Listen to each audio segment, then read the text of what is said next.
bahid ng ibig sa Lord. Putangin mo, tangin mo. Sige, mag-loudness ka lang, gago. Tangin mo, sobrang hinangan, mag-loudness ka lang. Tingin mo, tangin mo, bahid ng mukha mo, gago. Tangin mo, buha ka. Tangin, sige.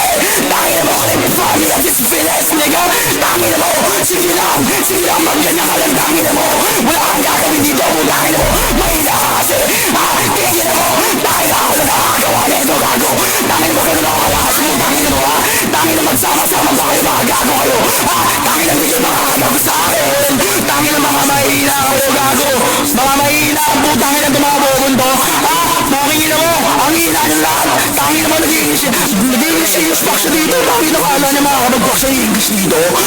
Tingin naman hindi ka makakabag na English dito. Tangin mo, hindi ka naman mag-i-English. Tangin mo, gumagamit dyan sa GBD mo mag-i-English ka mo. Tangin mo, sobrang pangit mo. Tangin mo, hindi ka nagalaban. Tangin mo, trabaho ka kasi. Dapat ka, Lord. Tangin mo, trabaho mo lang.